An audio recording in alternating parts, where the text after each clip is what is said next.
What's going on, YouTube? My name is Andres Tagliaferro, but you can just call me Tags. And in this video, I want to share 7 mindfulness exercises that boost your creativity. And when I say mindfulness exercise, I'm talking about things that you can do practically every day. Disclaimer, I'm not any sort of like scientist or guru of anything. These are just things that I have implemented in my life as a professional content creator and strategist and creative entrepreneur that have made a very clear impact in my productivity, critical thinking skills, in my mood as I work every day. So I just wanted to share with you guys. Okay, so mindfulness exercise number 1 is journal everything. If you don't journal, I want you to go to Target, Walmart, whatever, Barnes & Noble, wherever you like getting notebooks or get any writing utensil, Office Depot, Home Depot, and buy a journal that isn't meant for brainstorming ideas, that isn't meant for studying your classes, that isn't meant for anything specific. Get a journal for you, a journal that you can use to write everything. Now, as creatives and as people who think critically in a creative way to create things, one of the most important assets and things that we can do is really analyze our life experience. I said it in one of my videos, but the thing that differentiates you from the other content creator, from the other copywriter, from the other graphic designer, from the other photographer, is your set of experiences, the things that make you uniquely you, the way you were raised, what you believe in, all of that. And the only way for you to really understand yourself is to journal and to be intentional about getting to know who you are. And journaling is just one of those things that does that better. This also promotes independent thinking. It allows you to dive into your brain, not just consume what you're listening or watching like this. There's a time for this, there's a time for learning, and there's a time for consumption, and there's a time for just raw expression. And I think journaling is one of the best ways to do that without needing to worry about making a cool video or anything creative per se. It's just you expressing and being an independent thinker on paper. So that's number 1. Okay, number 2, y'all might hate, y'all might love. It depends on what your lifestyle looks like, but work out every day. Work out, have some sort of physical exercise every day. Now, I know this might sound like obvious. Yeah, I should work out. Yeah, my doctor tells me I'm a little chubby, or maybe I'm too scrawny. I just don't have any muscle. I don't know what to do. There's a reason why working out helps. There's a lot of reasons why working out helps, but right here, I'm reading right here. Exercise causes the brain to be flooded with oxygen-rich blood. So whatever it is you're thinking about doing, either it's lifting weights or just going outside and walking for 30 minutes, getting 10,000 steps in a day, whatever you can do to incorporate some sort of workout and activity, physical activity, is not only gonna make you look better, feel better, it's gonna make you think better. It literally pushes oxygen-rich blood to your brain.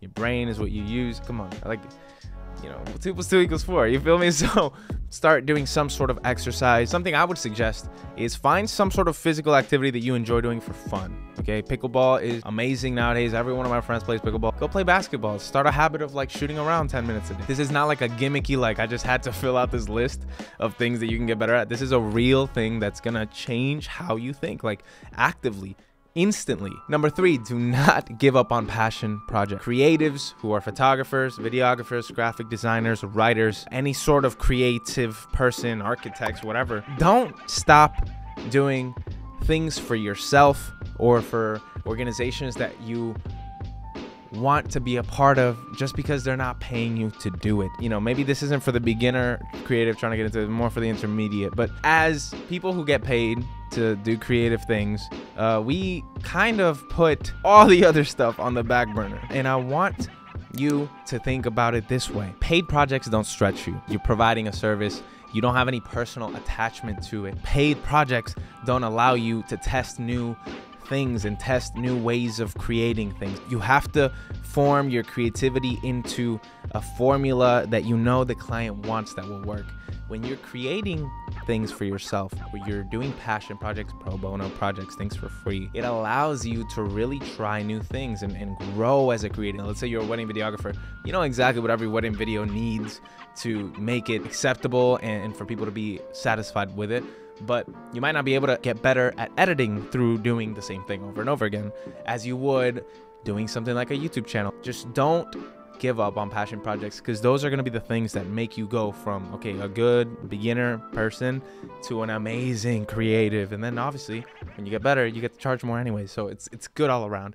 Don't give up on passion project. Okay, this one's easy. I made a YouTube short about it. Something I love to do, and I do often, is I switch up my work location. I have a desk, I have this setup, I have, you know, all the stuff in my room, in my home, and, you know, I work out of here, let's say 70% of the time, and the other 30% of the time is time that I'm finding myself getting distracted, picking up the phone a little more, getting on TikTok a little too often, and I realize I'm not being as productive.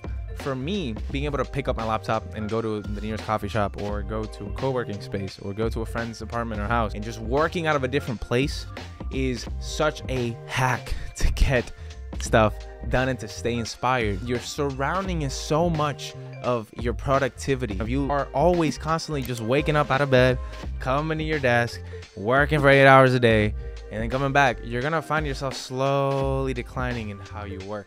So I would say change your work location. And if you can't do that, if you have a desk setup where, you know, your main station is the one you work at, maybe switch it up every once in a while. You know what I'm saying? Like, change your plants in the back, or maybe redo your room, or maybe switch your bed with your desk, or maybe put your desk in another place, or, you know, maybe move your desktop to like the counter in the kitchen. You can do so many little things to change your work environment that are going to make such a significant impact. I promise you, this is such a cool thing. When me and my girlfriend are tired of working from home, we always get up and we move, we go to this other coffee shop. It really is just a hack for freshening up your mind. Number 5, be present. Okay, focus on being in the now. I know that as creatives, we're so focused on the future. We're focused on the outcome of the project. We're focused on, how is this YouTube video going to perform on YouTube? Is this going to be a good thing? We're so focused on the future, the past, everything around it. We have project timelines that are all about making sure we deliver deadlines at the same time. You cannot constructively think if you're not focused on the now. If you're editing a video and you're not present, it's so easy to get out of focus and to not be productive, and to get on your phone and to think about other things, or maybe the deadline's in 3 days, so you're like, well, I can do it tomorrow. I want to encourage you to start implementing some exercises so that you can stay and work for longer periods of time. I'm not saying overwork, but just so you can catch yourself when you're feeling out of focus and like you're just not here, and center your focus. One of my therapists told me to try something called box breathing, and you know, there's a lot of breathing exercises you can do.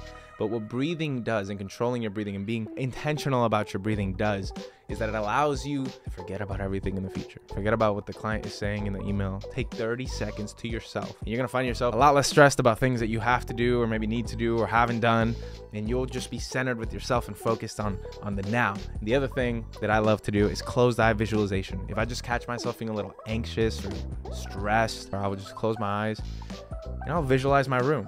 Where am I right now? Am I present? And what am I working on? And it's just you reminding yourself and creating this painting in your head where you can't see, that allows your mind to block out everything else and only focus on the now. And I promise you, doing these little techniques, this is just 2 of very many. Doing these things are going to help you stay more locked in and focused in the present, and not so worried about the future. Because like, if you really want to boost your creativity, being able to get out of the later and the past and focus on the present, on what you have, being grateful for what you have now, things like that really will allow you to think more creatively outside of just, you know, all of the stressors that life comes with. Okay, number 6, everyone hates to hear this one. I hate to hear this one. I hate to partake in this, but it's limit your media consumption. Now, I'm a TikTok fiend, okay? I get on TikTok and I be scrolling for like 30 minutes a day.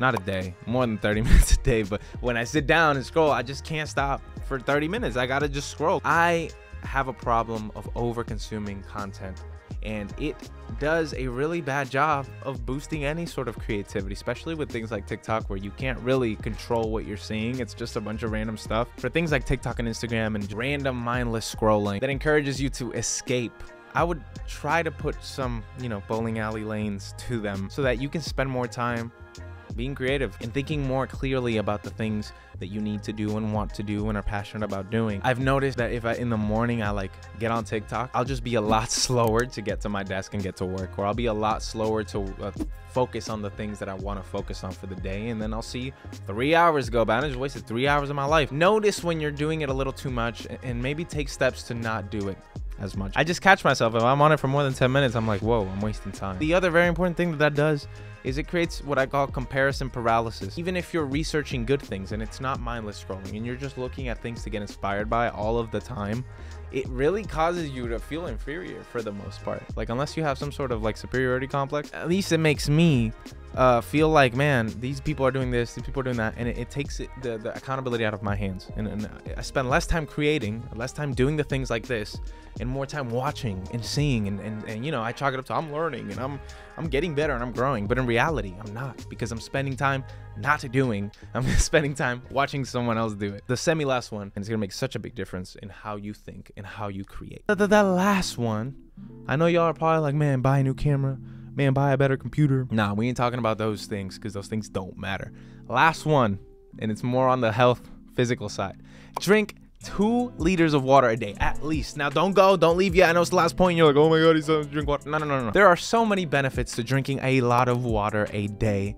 And I'm sure you've heard it. We've heard it all the time. But for your brain and for the way you're creatively thinking, for the way you create, for the way that you make videos or design things for your clients or whatever, it has such an actual significant impact on your health. And you know, there's a lot of different benefits to drinking a lot of water a day, but let me give you a few that I've read online. One, it boosts serotonin production. So that feel-good chemical your body produces that makes you feel so like happy and joyful, and it's literally a chemical created to do that. So you spend less time being in a bad mood, less time being honestly depressed and thinking about, you know, things that cause those depressed and sad feelings. 2, it energizes your muscles.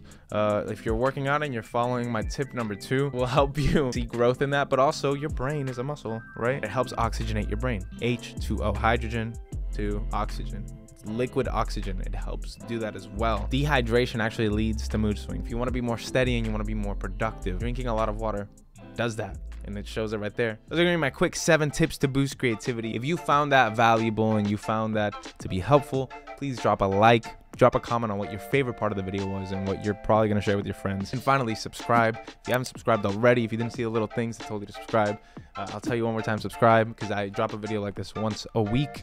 Sometimes there's tutorials, sometimes there are concepts that I'm bringing into, like the one I made about reading, like right here. But every time it's a good time here. So yes, this has been your boy Andres Tagliaferro, and I hope you have a great, magnificent, beautiful day. And remember to stay grateful.